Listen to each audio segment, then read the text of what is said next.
What is up, everybody? Back again with another video. Let me shut this off for a second. So, asset liability. All right, first of all, foremost, okay, I'm at my truck right now. And I want to explain something to you guys. Because, for example, all right, you see my truck right here, right? You see this truck? You see that truck, right? So these are my two trucks, right? You would say this one, because I know a lot of us are visual people, right? So this truck is a liability, that truck's an asset because that truck makes money, and this is just, my personal vehicle, right? But you couldn't be wrong, because this truck actually is not a liability. It's actually a tax write-off, right? The truck weighs over 6,000 pounds for one, so I can actually write this truck off. And with that being said, that's just one piece of it, because the truck is actually in the business name. When I first purchased my red truck, that's my very first truck, sometimes depending on your credit and your situation, you would have to put that truck in your name by itself. It won't be able to go in the business name, because at the time when I bought that truck, my business wasn't at least 2 years old yet. I don't have any tax returns or anything. So, it's like a regular vehicle purchase, so that wasn't my situation, because, my credit was, okay or whatever like that, because I was working on my personal credit. That's why I want people to understand and work on your personal credit, because it's going to help you in the long run. And you can use that to leverage your business credit. Now, when we're talking about assets and liabilities, things like purchasing this truck is beneficial to my business because it's in the business name, and I'm building a business portfolio. Now that my business is over 2 years old, I can use this truck, put it in my business name, trade line that I'm making payments to, that's building my business credit profile, for one, because the banks can see that, hey, he got this truck, he got that truck. And of course, I bought this truck and I bought the white truck like the next week or something like that. So now that's two vehicles that I was able to put in the business name. So going forward, now that my truck, this red one, is paid for, by the way, I still owe money on the trailer. And by leveraging my personal credit, is I can go and apply for something. They're going to pull your personal credit. And once they do that, they're going to look at your personal credit to establish whether you qualify or not. If you're approved, they're going to report that to your business credit only. So you're only using your personal credit to qualify you, and you're able to purchase assets that are not going to show up on your personal credit. Now, by me doing that and by me purchasing vehicles under the business name, now I can get away from that if I wanted to. If I just wanted to use just the business, because they can pull the business credit and qualify me that way. But even though it may still be in some cases way easier to just keep your personal credit clean and in line, that way you won't have to show any documentation. I can literally walk into a dealership, purchase a truck, and they're not going to ask me for tax returns or bank statements. They're just going to pull my personal credit to qualify me and report it to the business name. That's what it's all about. So by me putting things that are considered liabilities, if you want to call this truck a liability, which I don't necessarily do because it is a business vehicle, it's a total tax reduction because I do use it for work. Okay, I drive back and forth to where I need to get to, where my truck is parked at, and all these different type of things. But that's for you to decide. I'm not a tax professional. Please consult with your tax professionals or preparer or whoever does your taxes and ask them about these sort of things. But the red truck is paid for, right? So now that truck shows as a paid off auto loan.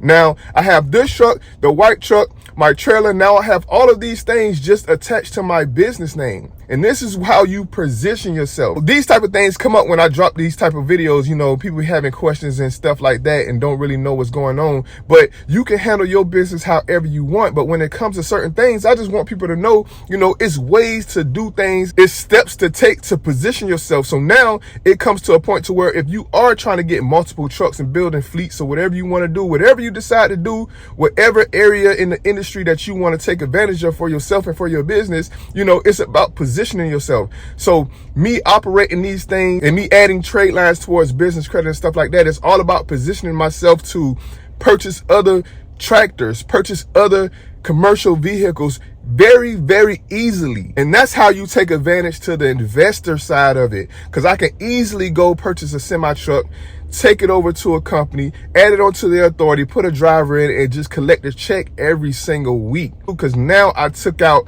the fact that I don't have to worry about whether or not I will be able to get financing for a semi truck or not. It'll be very easy for me to just call up a dealership and say, hey, this is what I want, because I was throughout the years as I work and I go to work every day and I drive my truck and I deliver these loads, I every day worked on my personal credit.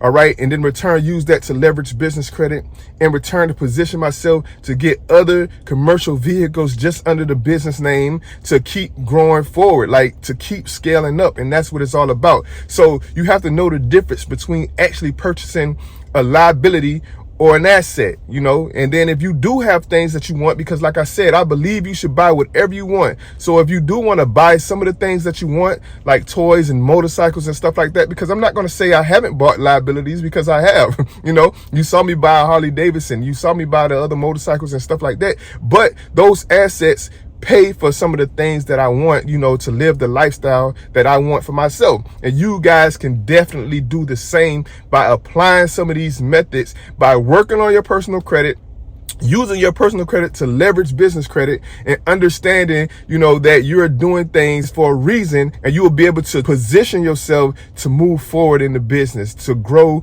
or scale your business however you want to. Whether that's you're a company driver and you purchase another truck for someone to drive, you know, you're getting your weekly check because you work for a company, and you also purchase a truck and it's out there working underneath another company and stuff like that. You can do whatever you want. There's so many different ways to make money in the trucking industry. I know a guy right now, he works for a company.